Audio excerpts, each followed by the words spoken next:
ကိုကြီးဆိုင်ငယ်လေးဘာဖြစ်လဲမသိဘူးချက်တော့ကြည့်ပါ အေးခဏထိုင်ဆောင်အောင်ညီလေ ဟုတ်ကဲ့ မိမရင်အဲ့တဲ့ကိုခုံလေးချပေးလိုက်အောင် ဟာရအခုခိုင်းတော့ ထိုင်ပါရှင် ရပြီမလားထိုင်းတော့ ညီဆိုင်ကပြင်းမနေတော့နဲ့ရောင်းတာရောင်းလိုက်တော့တော်တော်ကိုစုံနေရောင်းရင်တော့2သိန်းလောက်ပဲရမှာ ဟုတ်လား ဟိုဟာကိုကြီးဟိုဟာသူရောင်းချင်တို့ဝယ်ပေးလိုက်လေတသိန်းပေးလိုက် မဟုတ်လေခုနအကူပြော2သိန်းဆို အော်ပြင်ရစင်အောင်ပါလေပြင်ရစင်က2သိန်းကျော်လောက်ကုန်အောင်ပါလေ ဟုတ်တယ် အဲ့ဒါသူများတော့ရအောင်9000လောက်ပေးရမှာ ဟုတ်တယ် နော်ယောက်ျားပြပြလိုက်လေရှင်ကအကုန်သိနေအောင် အေးသူ အဲ့ ပြော ဆိုလေရောင်းလိုက်တော့မယ်ဗျာနော် ဟောအေးရောင်းမယ်ပတ်စံသိယူလောက် ငါဒါရဘာလို့ပို့ဘူး ရှင်တော့ကောင်းတက်အောင်ရအောင်ပြင်ပြီး4သိန်းနဲ့ရအောင်ရောင်း ဟုတ်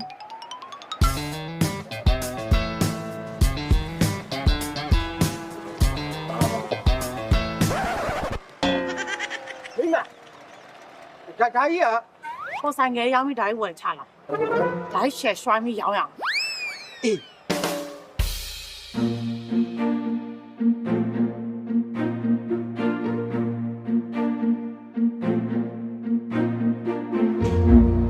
သမီး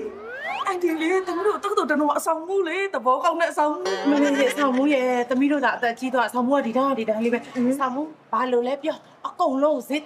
တမမန်ကန်နဲ့ရစီရမယ် ဒီနိုင်ဦးမလေးအန်ဒီညီလေးအတွက်ဆိုင်ကယ်လာကြည့်ရဒီကပစ္စည်းမှဈေးမှနဲ့ဆိုလို့ ဒါဆိုင်နဲ့အနေဒီမှာတော့တရုတ်ဘိန်းနေပေါ့အမစားပစ်လဲရှိတယ်ဆိုင်တစ်ဆိုရိုးရဘိန်းနေကြဆိုင်30 CPM ပဲအနေကြိုက်တာကြည့်နော်ဈေးကိုအသက်တာဆုံးဆိုတာထက်ကိုသမီးလျှော့ပေးပါ ကောင်းတယ်ကောင်းတယ် စီရနေစီ ဒါနဲ့ညီလင်းနောက်လိုက်သွားတော့